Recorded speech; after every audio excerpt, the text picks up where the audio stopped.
Assalamualaikum warahmatullahi wabarakatuh. Hai teman-teman, baiklah kali ini kami dari kelompok 4 ingin membahas hasil diskusi kami tentang metode pengembangan diri melalui pemahaman psikologi positif yang beranggotakan Rana Salsabila, Rani Fitria, Selin Marsha Violeta, dan saya sendiri Ulfa Anugrah Azkia. Selamat mendengarkan. A. Terapan psikologi positif. 1. Rumah sakit. Rumah sakit merupakan fasilitas kesehatan rujukan utama bagi masyarakat yang ingin memperoleh pelayanan kesehatan baik untuk pengobatan maupun untuk pemulihan kesehatannya. Sebagai pusat rujukan kesehatan utama, rumah sakit dituntut mampu memberikan pelayanan yang komprehensif bagi setiap pasiennya. Pelayanan kesehatan yang berkomprehensif adalah sebagai bentuk pelayanan yang diberikan kepada klien oleh suatu tim multidisiplin sesuai kebutuhan pasien. Rumah sakit merupakan organisasi pelayanan jasa yang mempunyai kespesifikan dalam hal SDM, sarana prasarana, dan peralatan yang dipakai. Sering rumah sakit dikatakan sebagai organisasi yang padat modal, padat sumber daya manusia, padat teknologi, dan ilmu pengetahuan, serta padat regulasi. Padat modal karena rumah sakit memerlukan investasi yang tinggi untuk memenuhi persyaratan yang ada.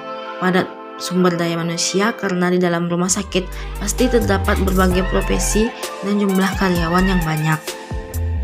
Undang-Undang Nomor 44 Tahun 2009 tentang Rumah Sakit Bab 3 Pasal 4 menyatakan bahwa rumah sakit mempunyai tugas memberikan pelayanan kesehatan perorangan secara paripurna. Hal ini berarti rumah sakit tidak hanya sekedar memberikan pelayanan pengobatan dan pemulihan kesehatan, namun juga menyelenggarakan pendidikan dan pelatihan sumber daya manusia, serta sebagai penyelenggaraan penelitian dan pengembangan serta penapisan teknologi bidang kesehatan. Direktur Jenderal Bina Upaya Kesehatan periode tahun 2010 sampai 2013, Dr. Supriyantoro, SPP Mars mengemukakan bahwa saat ini pelayanan rumah sakit berkembang menjadi industri yang berbasis pada prinsip-prinsip ekonomi, namun tetap bersifat praktis dan berlandaskan pada etika dan moral. 2. Biro Psikologi. Biro Psikologi merupakan perusahaan yang bergerak di bidang jasa konseling, training, rekrutmen, dan layanan psikolog.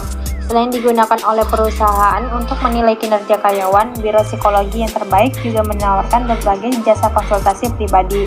Anda bisa memanfaatkan ahli psikolog profesional untuk mengetahui minat dan bakat anak, menentukan jalur pendidikan, dan menggelar jasa psikotes online untuk mengukur kinerja karyawan Anda. Psikolog profesional. Seorang psikolog dituntut menjadi pendengar yang baik. Tak sekedar mendengarkan, mereka juga diharuskan untuk memahami kondisi kliennya lewat alur pembicaraan yang dilakukan. Saat Anda datang menemui psikolog, Anda hanya diminta untuk menceritakan segala keluhan yang Anda rasakan kepada psikolog tersebut. Dari cerita Anda, psikolog akan menganalisa kondisi kejiwaan sampai potensi tersembunyi yang Anda miliki. Pendampingan sosial. Selain bekerja sama dengan sektor bisnis, psikolog profesional juga terbiasa menggelar pendampingan sosial. Mereka bekerja sama dengan dokter dan lembaga sosial sebagai penyuluh kesehatan masyarakat. Beberapa bentuk pendampingan sosial yang dilakukan psikolog antara lain mendampingi korban kekerasan, mendampingi pasien ketergantungan narkoba, hingga individu dengan AIDS, dan masih banyak lain lagi. Ada anggapan yang keliru di tengah masyarakat bahwa siapapun yang berurusan dengan seorang psikolog pasti terganggu jiwanya. Seorang psikolog hanya membantu seseorang yang membutuhkan solusi atas masalah psikologis yang mereka alami. Misalnya, jika Anda mengalami pertengkaran dengan sanak saudara atau kerabat di kantor, perselisihan dengan atasan kerja, atau masalah pribadi yang bersifat intim, Anda bisa melakukan konsultasi di Biro Psikologi. B. Program pengembangan pribadi pada instansi-instansi. 1. Rumah sakit. Pengembangan ini tidak terbentuk dengan otomatis. Kompetensi harus dikembangkan secara terencana sesuai dengan pengembangan usaha agar menjadi kekuatan untuk mendukung pencapaian tujuan organisasi. Rumah sakit diperlukan karyawan yang selalu meningkatkan kompetensinya karena teknologi. Ilmu pengetahuan tentang pelayanan kesehatan berkembang sangat pesat dari waktu ke waktu. Adanya peralatan baru, metode perawatan yang berubah merupakan contoh betapa perlunya pengembangan kompetensi. 2. Biro jasa. Sebagai aset yang sangat bernilai, Pentingnya bagi perusahaan atau organisasi untuk memahami aspek pribadi atau psikologi dari setiap sumber daya manusia yang akan bergabung maupun yang sudah ada menjadi bagian dari perusahaan atau organisasi itu. Dengan demikian, pengelolaan sumber daya manusia yang ada menjadi lebih optimal, mulai dari proses menemukan orang yang tepat, pemahaman aspek pribadi, memungkinkan perusahaan atau organisasi mendapatkan orang yang sesuai dengan kualifikasi atau persyaratan yang diperlukan oleh jabatan tertentu dan sesuai dengan nilai atau budaya perusahaan. Layanan evaluasi, psikologi memberikan layanan yang bertujuan untuk memberikan gambaran atau profil seseorang. Melalui serangkaian metode yang dilakukan akan diperoleh gambaran kepribadian maupun kompetensi yang dimiliki seseorang.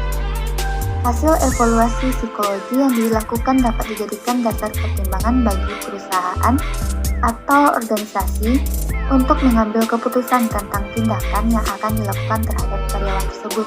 Mendapatkan calon karyawan yang tepat untuk mengisi suatu jabatan, posisi atau proses rekrutmen dan seleksi.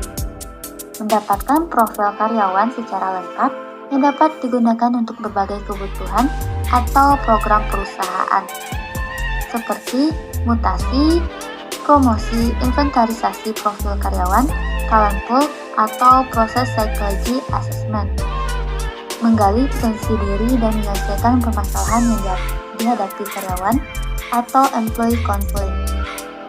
Selanjutnya, jasa psychology assessment, yang bertujuan untuk mendapatkan profil atau gambaran kompetensi dan potensi yang dimiliki individu, yang dapat digunakan untuk menempatkan karyawan, promosi, inventarisasi profil karyawan untuk mengembangkan organisasi, pengembangan talent pool, dan program-program pengelolaan dan pengembangan sumber daya manusia lainnya. Sekian dari kelompok 4. Terima kasih kepada teman-teman yang telah menyaksikan. Thank you.